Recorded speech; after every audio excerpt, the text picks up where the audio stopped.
जो new campus बना है, जो आप लोगों ने भी जब हमने अभी विजिट किया, ब्लॉक डी वो बहुत आउटस्टैंडिंग बना हुआ है, इतना स्पेशियस है। मैंने कभी एफएम विजिट नहीं किया था, जो कि अभी उन्होंने बनाया है। फिर इसके अलावा यहाँ पे पॉडकास्ट और मतलब बहुत जबरदस्त चीजें उन्होंने की है, और ऐसा लगता है कि वो वक्त के साथ रुके नहीं, अपने आप को डेवलप कर लिया, अपग्रेड करते रहे। क्योंकि अगर आज आपने अपग्रेड नहीं किया तो आई थिंक फिर आप तो बहुत पीछे रह जाओ। सर आप बताएं कि ये क्या फाइलर होना बेनिफिशियल है या नहीं है, ये फाइलर क्या भला है, जरा समझाएं।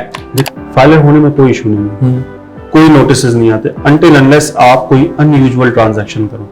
अनयूजुअल ट्रांजैक्शन क्या करो, मिसाल के तौर पे आपकी एनुअल इनकम है 12 लाख और आपके अकाउंट में आने 1.5 करोड़ रुपए। ऑब्वियसली एफबीआर का राइट तो बनता है कि आपसे सवाल करेगा वो 1.5 करोड़ रुपए कहां से।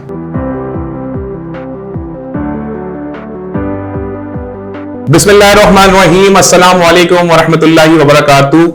This is me, Ibrahim Rizwan, student placement manager at Mohammad Ali Jinnah university. आप सबको माजू एलुमनाई पॉडकास्ट में खुशामदीद कहते हैं। ये हमारी माजू एलुमनाई पॉडकास्ट जिसका नाम है कैरियर टू कैंपस का एपिसोड 2 है, और आज हमारे साथ हमारे बहुत ही खास मेहमान मौजूद है और बहुत ही प्राउड एलुमनाई मौजूद है कि जिनका नाम है मिस्टर मोहम्मद साद सलमान, और जिनकी डेजिग्नेशन है senior manager taxation at Muller and Phipps Pakistan.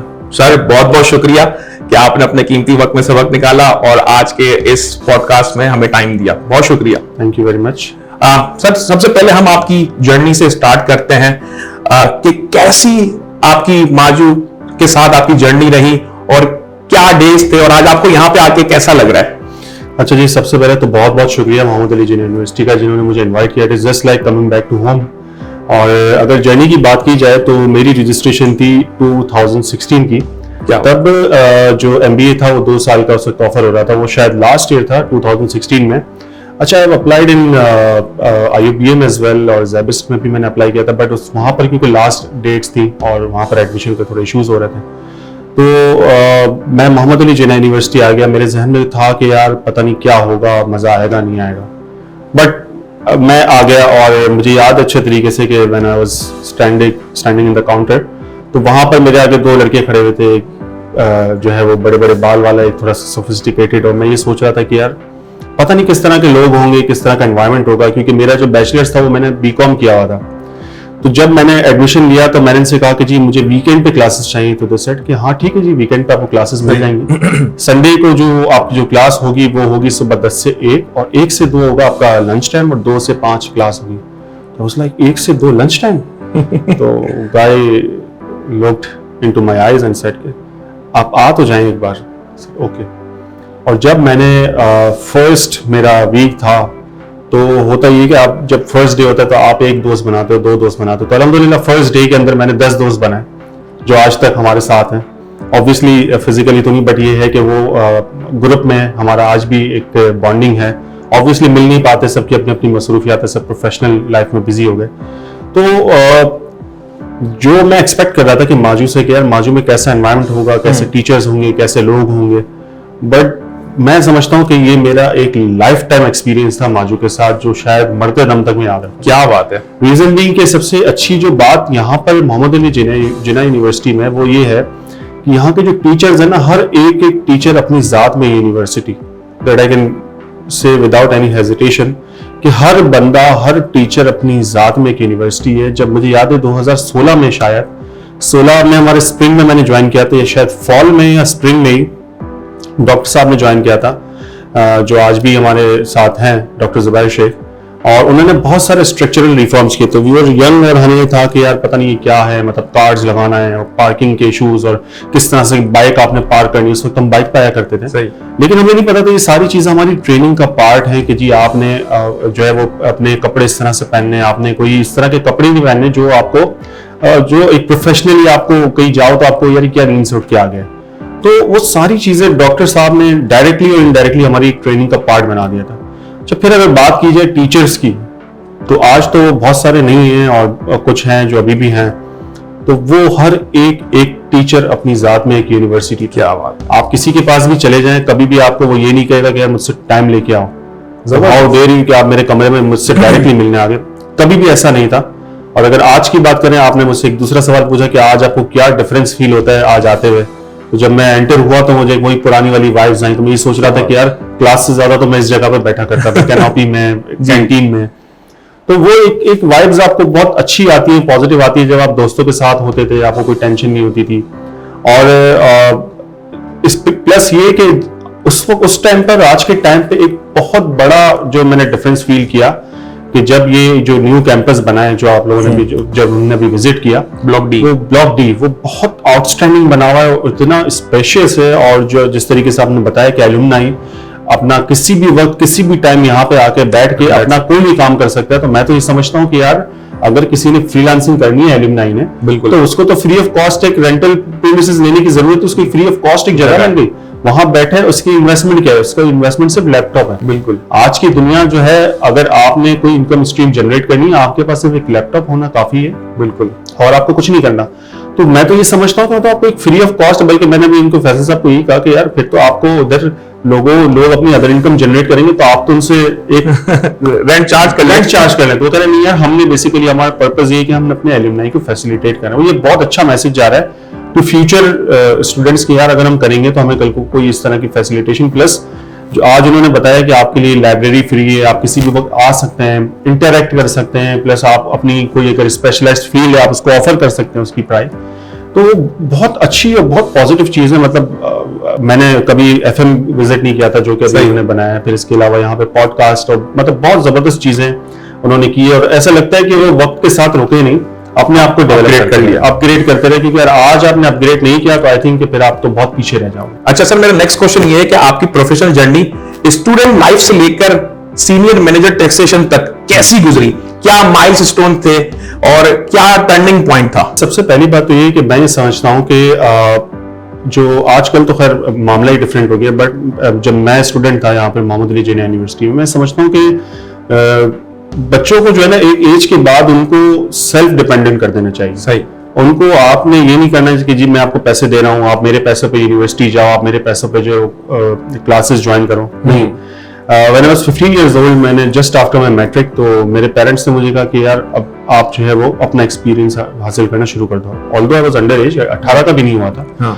तो एट द एज ऑफ 15 मैंने एक सेठ ऑर्गेनाइजेशन ज्वाइन की थी, और सेठ ऑर्गेनाइजेशन ज्वाइन करने के फायदे आपको बाद में मिलते हैं, लेकिन शुरू में आपको नुकसान ही मिलते हैं, क्योंकि वो जो सेठ होता है ना उसका एक माइंडसेट होता है, स्पेशली पाकिस्तानी सेठ का।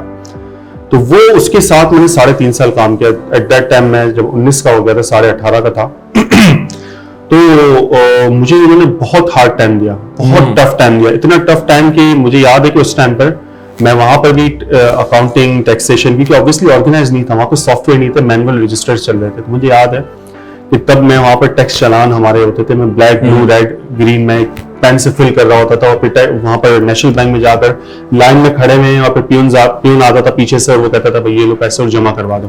तो तब से लेकर 19 साल तक मैंने वहां पे जॉब की। Then I got an opportunity at Ali Gohar and company.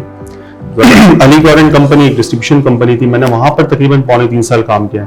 वहां पर मैंने असिस्टेंट अकाउंटेंट से ज्वाइन किया था, और वहां पर सबसे बड़ा प्रॉब्लम जो मेरे लिए था वो ये था कि I was just an intermediate student. तो वहां पर इनकी पॉलिसी ये थी कि जब तक आप ग्रेजुएशन नहीं हो जाते वो आपको प्रमोट नहीं कर सकते थे। तो I work really very hard. वहां जो मेरे सीनियर्स थे वो मुझ पर बहुत जुल्म करते थे, जिसका मैं हमेशा जिंदगी भर इनका शुक्रगुजार रहूंगा। मुझे बहुत टफ टाइम देते, मुझे इंसल्ट करते थे, जिससे जो एक अंदर जो स्किल्स थी वो बाहर आ गई। उन्होंने मुझे बहुत सिखाया भी, बच्चों की तरह ट्रीट भी किया। और समटाइम मैं समझता हूँ कि यार जो उन्होंने मुझे ट्रीट किया, तो मेरे ख्याल से आज शायद हमारे पास इतना टाइम नहीं है एज अ सीनियर कि हम अपने जूनियर्स को ट्रीट कर सकें, ऑल्दो बड़ी जिल्लत होती थी। लेकिन उसका 3 साल तक मैंने वहां पर मैंने शुरू किया था अकाउंटेंट के तौर पर। अकाउंटेंट से फिर मैं शिफ्ट हुआ पेबल में। पेबल वहां पर पूरी कंपनी की डिस्ट्रीब्यूशन कंपनी थी, बहुत अच्छा खासा टर्नओवर हुआ करता था। तो हम वहां पर, मैं payable, I was the one जो डायरेक्टली देखता था, और मेरे साथ एक और लड़का था जो मुझे असिस्ट करता था इन मेकिंग चेक्स एंड पे ऑर्डर्स। ग्रेजुअली मैंने वहां से शिफ्ट किया। मैं फिर मुझे टैक्सेशन में अपॉर्चुनिटी मिली, first time in the history. मेरा एक बहुत अच्छा कोलीग था, वो is in right now in UAE. तो उसने मुझे, वो यूएई में एज अ वेट मैनेजर है, उसने मुझे अपॉर्चुनिटी दी कि यार मेरे साथ ज्वाइन करो। फिर वहां पे हमारे पास कुछ और भी सीनियर्स थे जो क्वालिफाइड चार्टर्ड अकाउंटेंट थे। उन्होंने हमें, जो मेरे बॉस थे, उन्होंने मुझे इसमें एंटर किया, और टैक्सेशन मुझे कहा कि यार आप देखना शुरू करो। अच्छा, 2 महीने मैंने टैक्सेशन देखा, और 2 महीने के बाद मुझे रियलाइजेशन होना शुरू हो गई कि यार टैक्सेशन में कर तो रहा हूँ, लेकिन क्यों कर रहा हूँ, उसके पीछे लॉज क्या हैं, क्या बेसिस हैं, क्या चीजें हैं। तो मैंने अपने सीनियर से मशवरा किया, उन्होंने कहा देखो उसके लिए तुम्हें ज्वाइन करनी पड़ेगी चार्टर्ड अकाउंटेंट फर्म।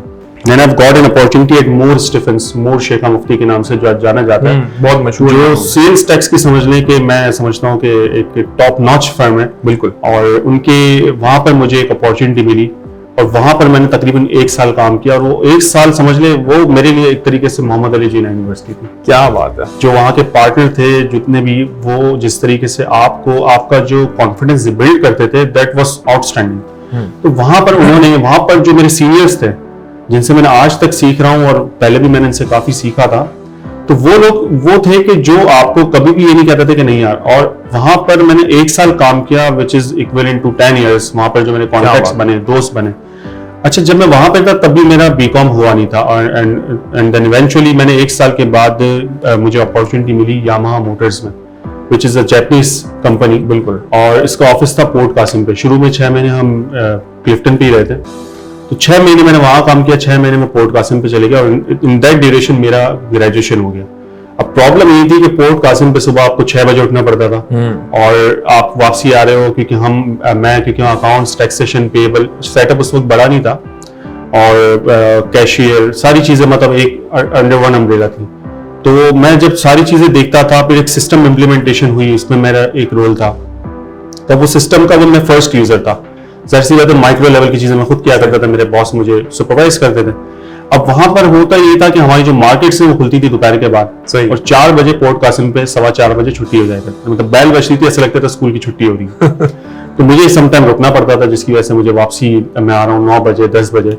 तो वर्क लाइफ बैलेंस बहुत ज्यादा मेरा इम्पैक्ट कर रहा था, और ग्रेजुएशन भी हो गई थी। अब सोच ये रहा था कि पढ़ना है। अब पढ़ने के लिए प्रॉब्लम ये थी कि हफ्ते एतवार को क्लासेस होती हैं, और अगर वीकडेज में कभी क्लास लेने चाहूँ तो मैं ले नहीं पा रहा था। तो मैंने फिर अपॉर्चुनिटीज हंट की, और मुझे अच्छा, मेरा एक ड्रीम था जब मैं अली गौर में था कि यार मेरा मुलर एंड फिस्म हो जाए एज एन अकाउंट्स असिस्टेंट। क्या बात है। अल्लाह ताला जब आपको कोई उस वक्त काम नहीं करवाता तो शायद आपको लगता है कि यार ये मेरे साथ क्या हो रहा है, बट ट्रस्ट मी कि मुझे जब मैंने यामाहा में सोचा ना, मैंने दिल में किया यार बस अब यहाँ पे काम नहीं करना, दिल उठ गया।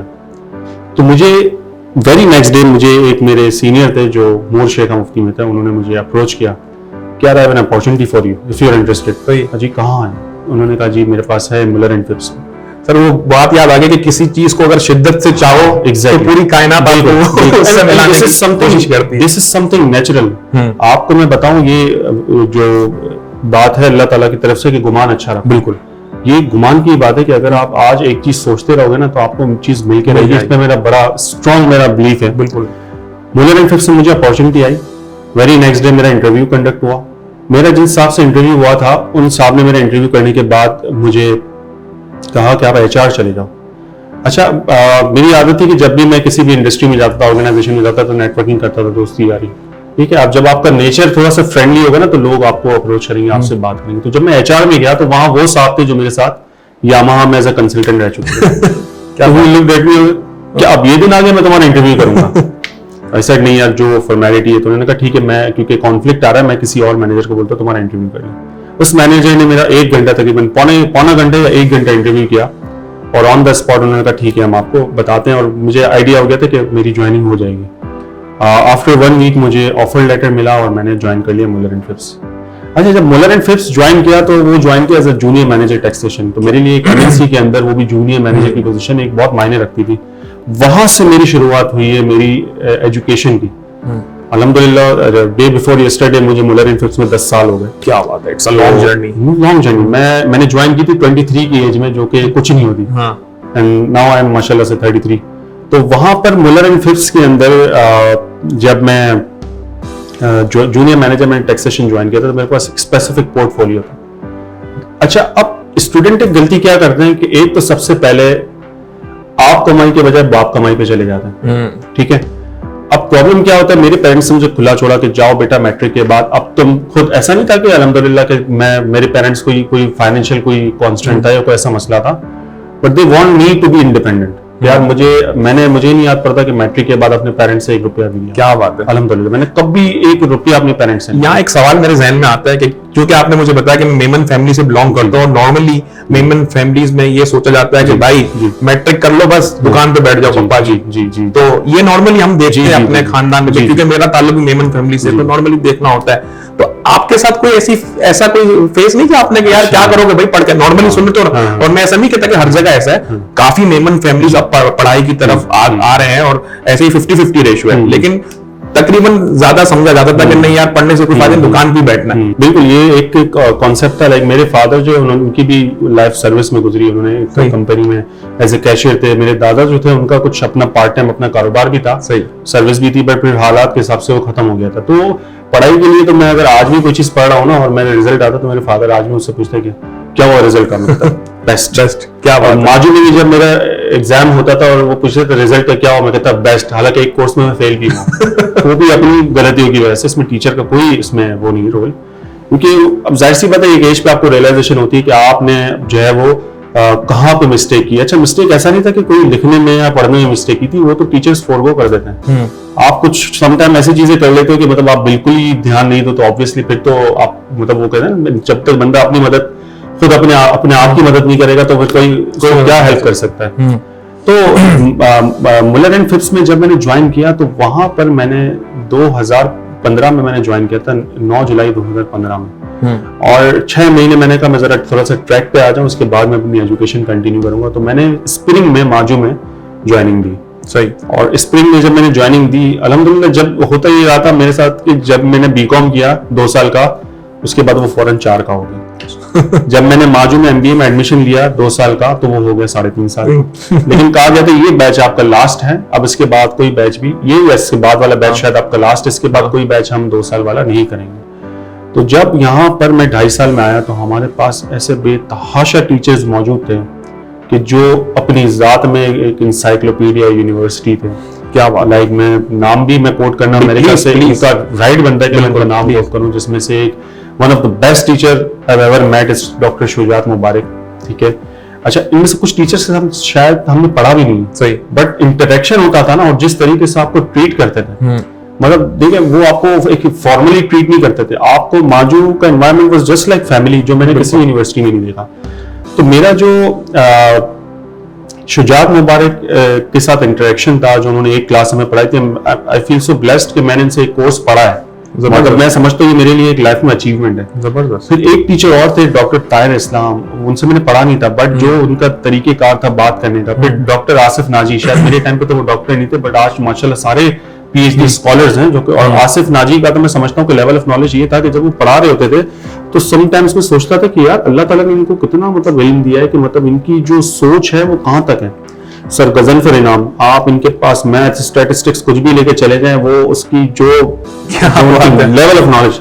सर नवीद बेग, फिर इसके अलावा जो है आपके सर जावेद बलोच, सर शाहिद इकबाल, और बहुत सारे बेतहाशा टीचर्स, मैं माजरत चाहूंगा किसी का नाम ना ले सके, बट बेतहाशा टीचर्स ऐसे थे कि जिन्होंने हमारे करियर में बहुत बड़ा रोल प्ले किया। एक टीचर अजीम अमीन हमारे थे जो हमें मार्केटिंग पढ़ाते थे, वो यूके से आए थे। जबरदस्त। उन्होंने हमें पढ़ाया था। फिर इसके अलावा एक टीचर तो हमारे ड्यूरिंग सेमेस्टर, जिनका इंतकाल हो गया था, मुझे नाम इस वक्त रिकॉल नहीं कर रहा, बहुत अच्छे टीचर थे।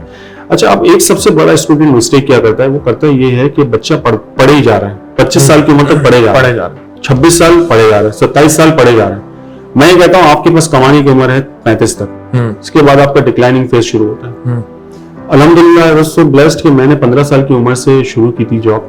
मेरे दोस्त मेरा मजाक में उड़ाते थे कि यार क्या जरूरत है, नौकरी कर रहे हैं, अब ये देख।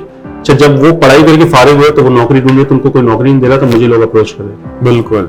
अच्छा, मैं ये समझता हूँ जॉब के साथ साथ पढ़ाई करते हो ना, इसमें आपको बहुत सारी चीजें सीखने को मिलती है। लाइक आपकी जो आज एक प्रैक्टिकल एप्लीकेशन है, अब होता क्या था, मैं जो काम कर रहा था ना एमएनबी में, तो मुझे समटाइम समझ नहीं आती थी कि यार ये इस तरह से, तो मैं जाता था टीचर्स के पास कि सर ये बताइए अकाउंटिंग में क्या होता है, तो वो मुझे बैठ के गाइड करते थे कि इस तरह से नहीं, इस तरह से होता है। समटाइम टाइम नहीं होता था तो वो थोड़ा बहुत मुझे हिंट दे देते थे। उस वक्त चैट जीपीटी तो था नहीं, बिल्कुल गूगल था। अब गूगल में आपको वेब सर्च करके देता है, जाहिर सी बात है, तो उसके अंदर कुछ चीजें समझ आती थी, कुछ नहीं आती थी। तो उनसे हमने वो सारी चीजें सीखी। तो मेरा यही इस पे स्ट्रॉन्ग बिलीफ है कि भाई आप अपनी जो पढ़ाई है पहले आप जॉब का एक्सपीरियंस लो, उसके बाद पढ़ाई करो। थोड़ा बहुत आपको एक प्रोफेशनल, एक प्रैक्टिकल एक्सपोजर होना चाहिए। आप देखें ना, चार्टर्ड अकाउंटेंट क्यों कामयाब है?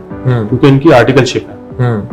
ठीक है, आर्टिकलशिप में वो प्रैक्टिकल एक्सपोजर लेते हैं, उसको अप्लाई करते हैं, जो बुकिश नॉलेज उनके पास होती है उसको अप्लाई करते हैं, जहां प्रैक्टिकल हिंड्रेंस आती है उसको मैनेज करते हैं। मैं आपकी इस बात से बहुत एग्री करूंगा, क्योंकि हम भी जब स्टूडेंट लाइफ में होते हैं तो काफी स्टूडेंट्स जो होते हैं साथ में यही सोच रहे होते हैं कि यार अभी तो हमारे तफरी के दिन है, अभी तो हमारे आराम के दिन है यार, ये दिन दोबारा नहीं आएंगे यार, ये जिंदगी दोबारा नहीं मिलेगी, आराम से कर लेंगे, ग्रेजुएट हो जाएंगे, फिर आराम से जॉब ज्वाइन कर लेंगे, ढूंढ लेंगे।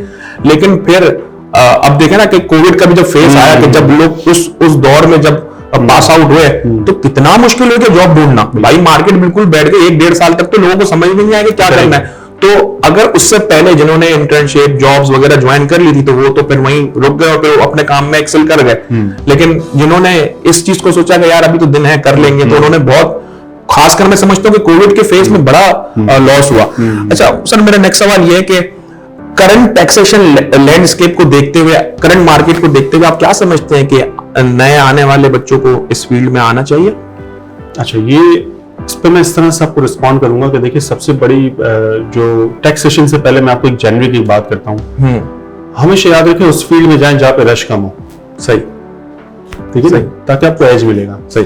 अब बहुत सारे लोग क्या करते हैं जी, वो देखते हैं कि जी मेरा दोस्त किस में है, या मेरा कजन किस में है, या मेरे फादर किस में है, मेरी मदर किस में है। हाँ। जो भेड़ चाल है वो उसमें चल रहे हैं। उससे होता क्या है कि आपकी जो अपनी जो पर्सनल अल्लाह ताला ने जो आपको कैपेबिलिटी दी है ना, वो आपको कभी नजर ही नहीं आती, आप समझ ही नहीं पाते। और फिर 35-40 साल की उम्र में एक जगह एक बंदा जिसको अल्लाह ताला ने दी थी कि वो मिसाल के तौर पे कोई अच्छा काम कर सके या अपना बिजनेस कर सके, वो नौकरी कर रहा होता है बैंक में। तो 40 साल में वो बेजार हो गया होता है, मतलब वक्त से पहले बूढ़ा हो जाता है।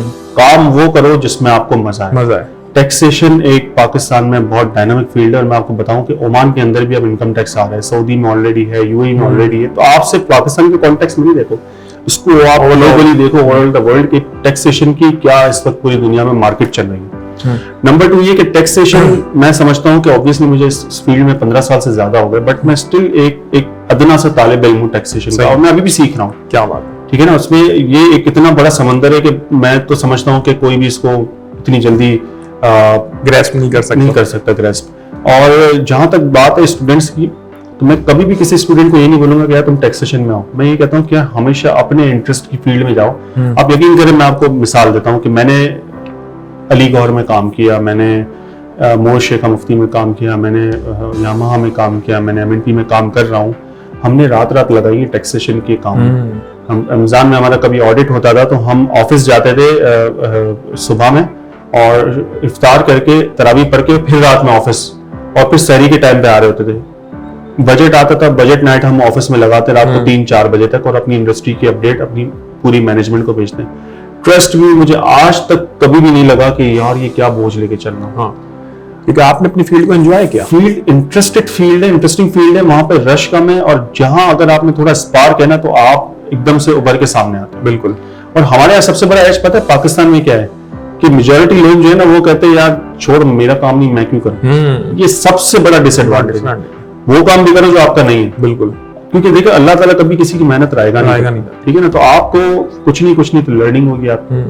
ठीक है, तो आप टैक्सेशन एक बहुत डायनामिक फील्ड है, अगर जिसका इंटरेस्ट है दे शुड ज्वाइन। ऑल्दो अब ये फील्ड इतनी डाइवर्स हो गई, हमारे टाइम पे तो हम एफबीआर से हमने शुरू किया था, फिर प्रोविंशियल अथॉरिटीज आई, और उसके बाद अब इतनी अमेंडमेंट्स आ गई हैं इस बजट के बाद तो कि हम मतलब चीजें खुद एक चीज पकड़ते दूसरी चीज निकल जाती है।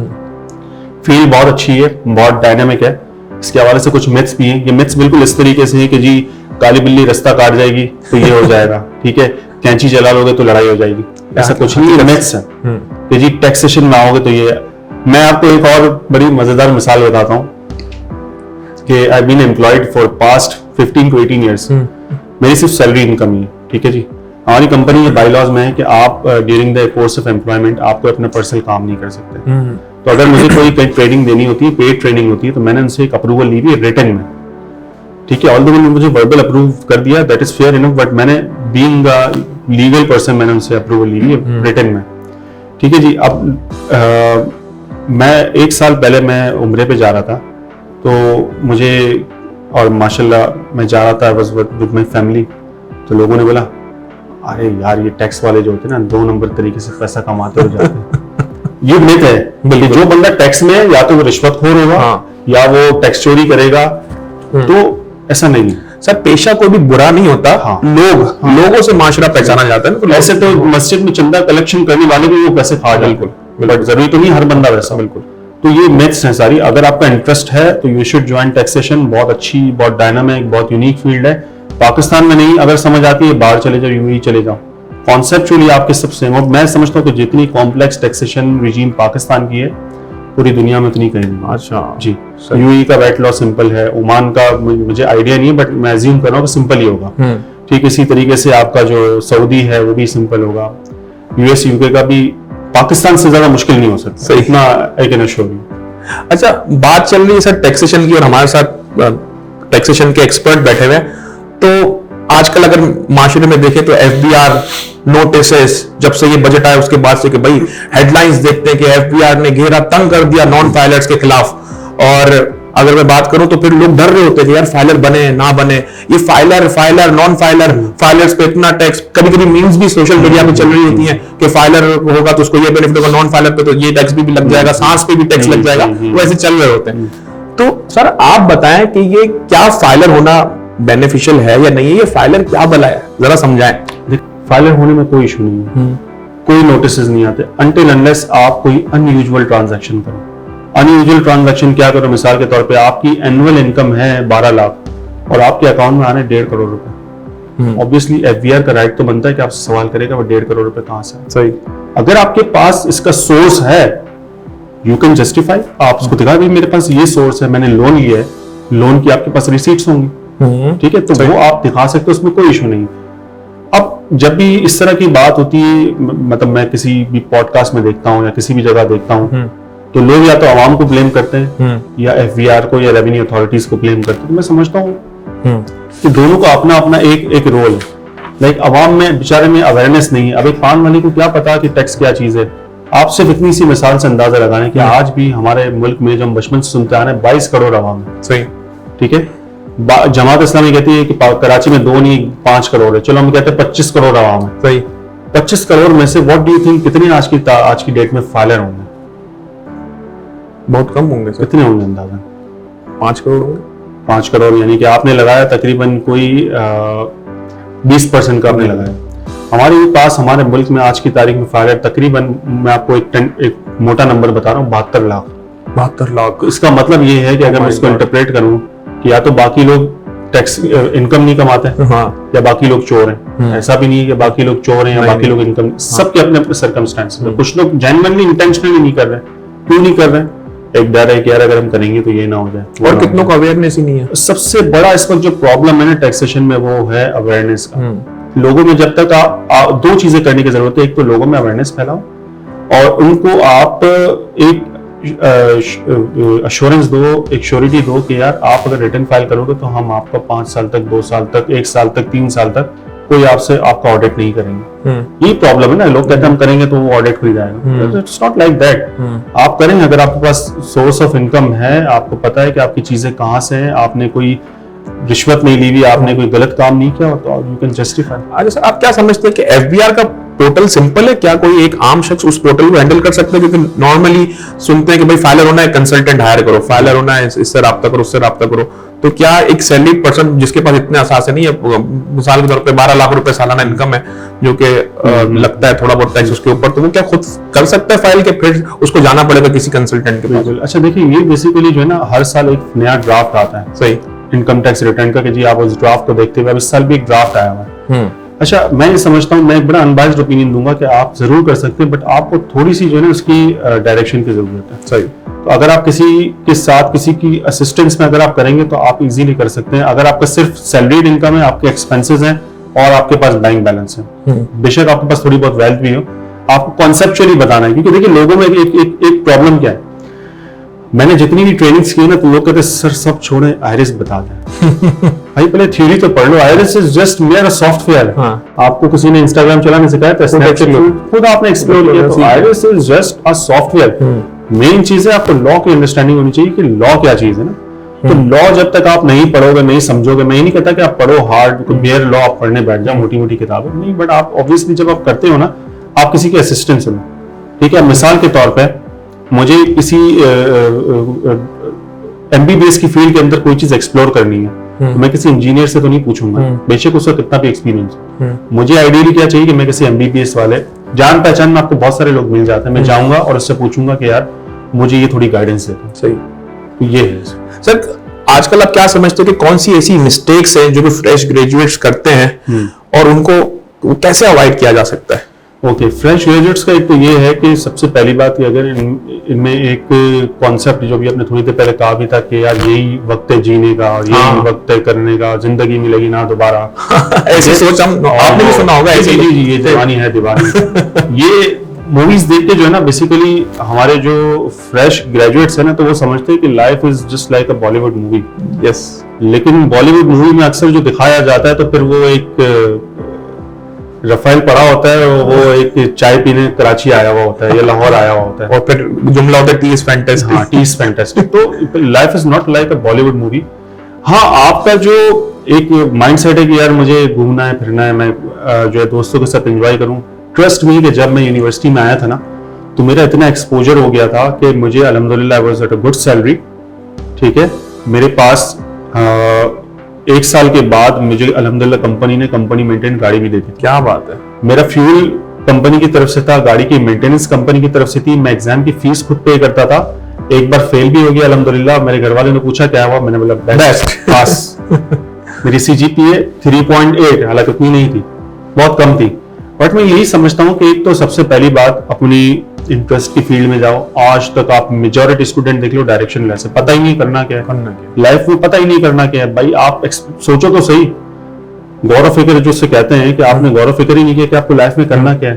कई सारे मेरे सराउंडिंग में ऐसे, अच्छा करना क्या है पता नहीं, आप बताओ। मैं कैसे बता सकता हूँ आपको इंटरेस्ट क्या है। तो एक तो सबसे पहली बात कि ग्रेजुएशन अगर आपने करनी है तो ग्रेजुएशन के साथ आप जॉब भी करें, और ग्रेजुएशन उसमें करें जो आपकी फील्ड हो, जिसमें आपको मजा आता है।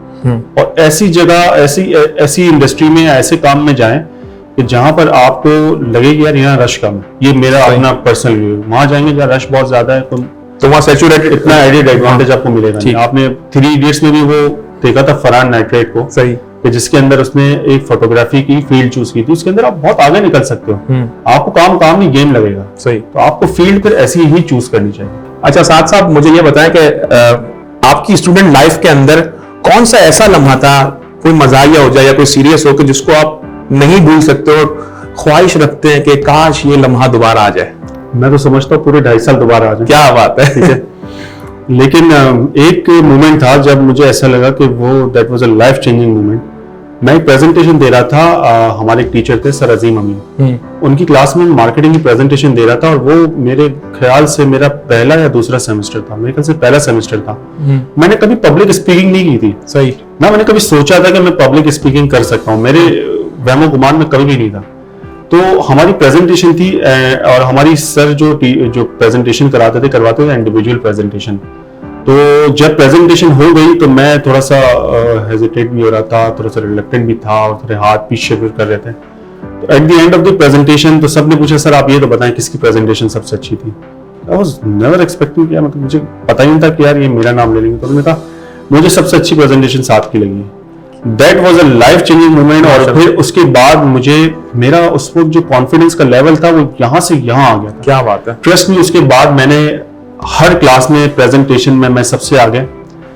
मैंने एमबीए के बाद सबसे पहले मैंने को फोकस किया कि यार मुझे किसी जगह पढ़ाना है। मैं आईओबीएम में एमबीए के लिए एडमिशन के लिए गया था, मुझे नहीं मिला एडमिशन। मैंने अप्लाई भी सही से नहीं किया था वहां पर क्योंकि टाइम शॉर्ट था।